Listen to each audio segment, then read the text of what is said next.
البدع والأهواء، أهل البدع العقائدية وأهل البدع السياسية. نقول بيننا وبينكم السلف، بيننا وبينكم الكتب، كان فيقول البدع بيننا وبينكم. Bismillahirrahmanirrahim. Qala al-Imam An-Nawawi rahimahullahu taala di dalam Riyadhus Shalihin, masih di dalam kitab Iyadatil Marid. Al-Babul Khamis wal Arba'un ba'dal mi'ah, bab yang ke-145. Babu ma yud'a bihi lil marid. Doa yang digunakan untuk kebaikan orang sakit. Di dalam bab ini beliau akan menyebutkan dalil-dalil yang menunjukkan tentang disyariatkannya dan digalakkannya mendoakan kebaikan untuk orang yang sakit. Al-haditsus sadis wal arba'un ba'da tis'imi'ah, 946. An Aisyah radhiyallahu anha anna nabiyya sallallahu alaihi wasallam kana idza ishtakal insanu syai'a min, bahwasanya Nabi sallallahu alaihi wasallam dahulu kala apabila ada seseorang yang mengeluhkan sesuatu dari badan dia, minhu ini tabaidiyah, hu kembali ke insan, yaitu dari badan dia, au kanat bihi qarhatun au jurh, di badannya ada qarhah, luka, tapi biasanya qarhah ini luka bukan karena tebasan pedang atau semacam itu, tapi penyakit, mungkin borok-borok. Di sini ada istilah borok, kudis-kudis barangkali, atau luka lama. Adapun juruh ini luka yang biasanya karena serangan dari luar atau terjatuh dan sebagainya. Qala Nabiyyu sallallahu alaihi wasallam bi usbu'ihi hakadha. Nabi melakukan qala bermakna fa'ala, dengan jari jemari beliau, jari beliau seperti ini. Wada'a Sufyan bin Uyainah ar-Rawi sababatahu bil ard, jari telunjuknya diletakkan di tanah, summa rafa'aha, kemudian beliau mengangkatnya lagi dengan sedikit debu yang menempel. Waqal, beliau mengatakan bismillah, dengan nama Allah. Turbatu ardina, debu dari negeri kami. Enggak ada umumnya. Biriqati ba'dina, yang lain menulis biriqi ba'dina, dengan air ludah dari sebagian kami. Yushfa bihi saqimuna, dengan itu orang yang sakit di antara kami disembuhkan.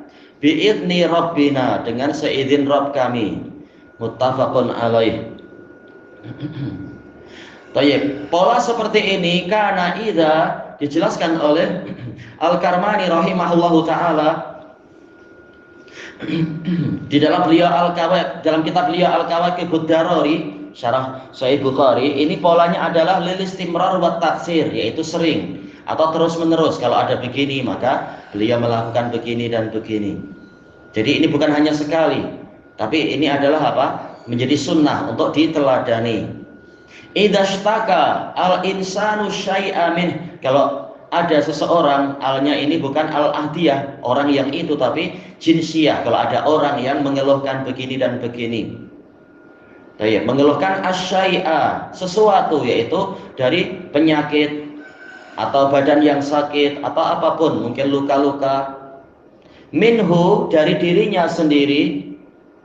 Di sini kita mendapatkan faidah, boleh seseorang itu mengeluh kepada orang yang layak untuk dikeluhi, mengeluhkan sakitnya, yaitu mengeluh kepada tabib, kepada dokter, pada juru obat, atau juga mengeluh kepada seorang mufti, ini suami saya begini-begini, atau istri saya begini-begini, saya harus bagaimana, atau mungkin mengeluh kepada teman dekat, ini saya mau menikah tapi saya bingung, pilihan banyak, saya mau menikah dengan siapa. Ini juga bagian dari keluhan, dan ini tidak mengapa asalkan keluhan itu diberikan kepada orang yang layak untuk mendapatkannya dan orangnya terpercaya untuk menjadi teman bermusyawarah dan sebagainya, bukan sembarang orang.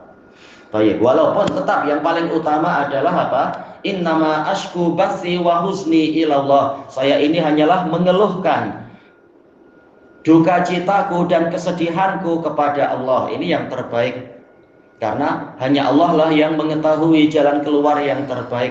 Tetapi tatkala dalil-dalil banyak sekali di dalam hadis-hadis bolehnya seseorang mengeluh pada orang yang lain yang memang diharapkan mampu untuk memberikan jalan keluar atau bimbingan atau saran. Bahkan Rasulullah terkadang mengeluh kepada Aisyah atau mengeluh pada Ummu Salamah tentang sikap sebagian dari sahabat beliau, menunjukkan ini boleh. Kalau diharapkan orang yang dikeluhi itu memiliki jawaban, ini boleh.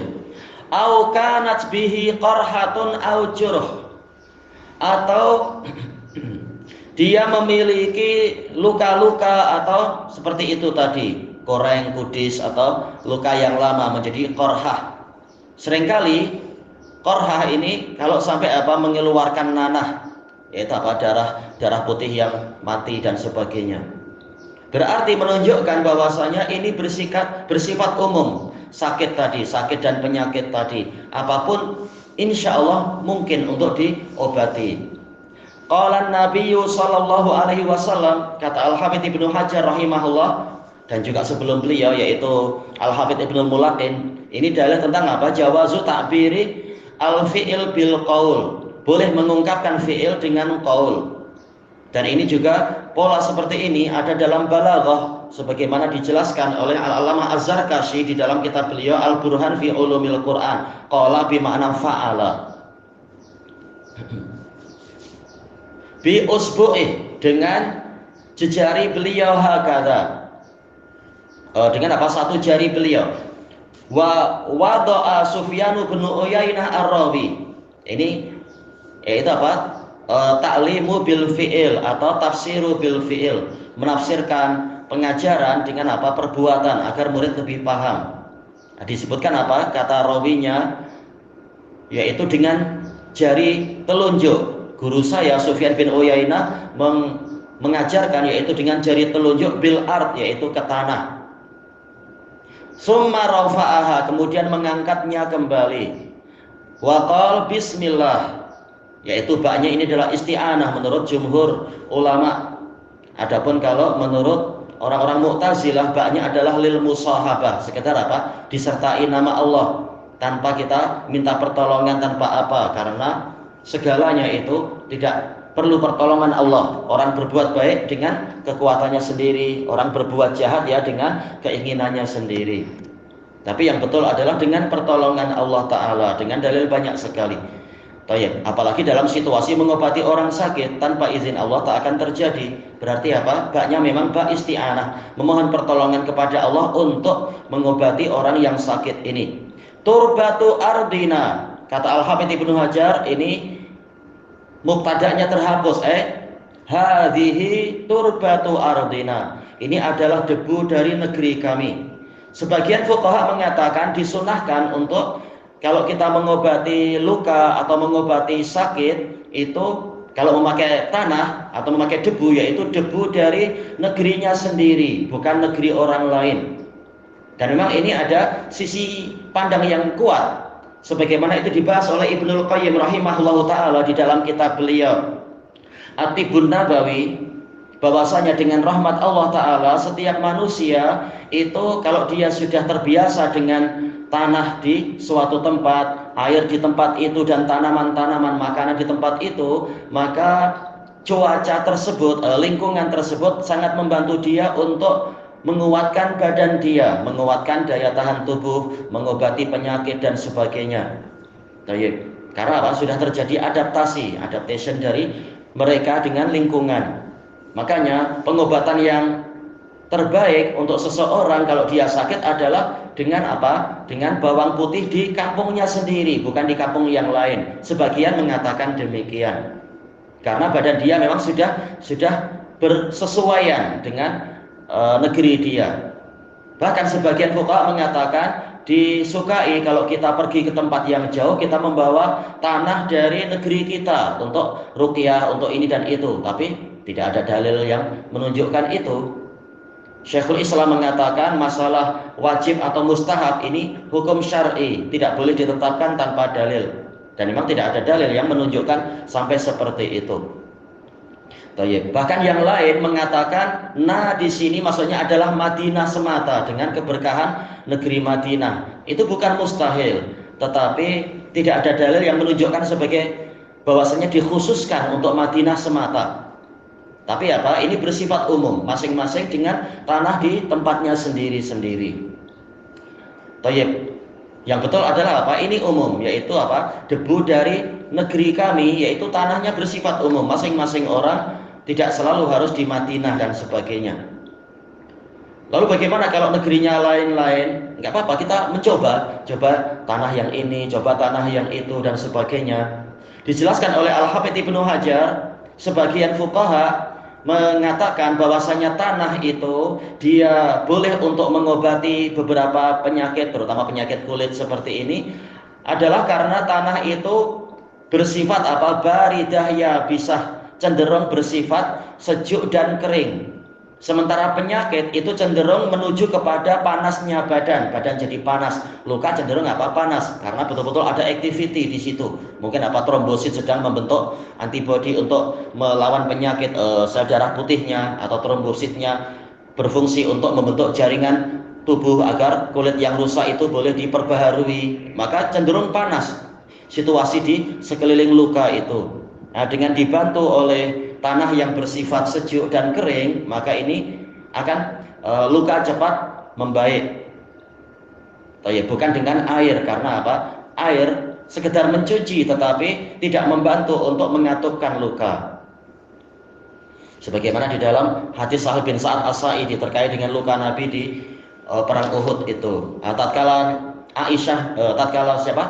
Fatimah melihat pencucian darah dengan air tadi menyebabkan darah itu terus mengalir, maka apa? Beliau, yaitu Fatimah, mengambil tikar untuk dibakar. Abuknya ditempelkan di situ.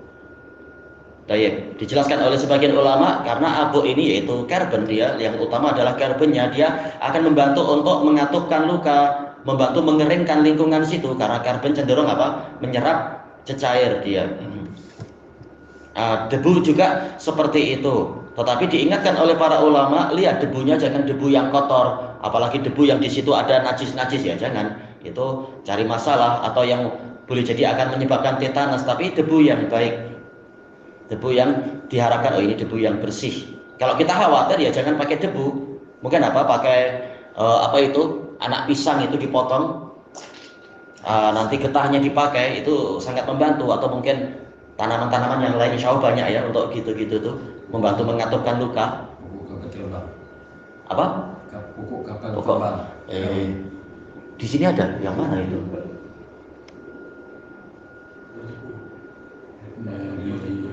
Ada di situ pokok kapal terbang.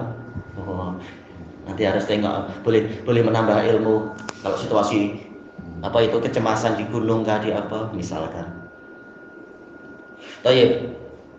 Dijelaskan oleh Ibnul Qayyim, intinya adalah di antara tibun nabawi adalah dengan debu yang baik. Ini membantu untuk memperbaiki luka dan untuk menetralisir berbagai bakteria yang ada di dalam luka. Kemudian biriqati ba'dina, dengan air liur sebagian dari kami. Tentunya disyaratkan oleh para ulama, yaitu orangnya tidak sakit, dia sendiri tidak sakit. Kalau kalau dia sedang sakit, dikhawatirkan air liurnya itu ada bakteria, nanti memperlambat kesembuhan yang luka, nanti orang yang luka sakit ditambah sakit. Tetapi secara umum air liur orang yang sehat itu juga mengandungi zat-zat yang membantu untuk mengobati sakit.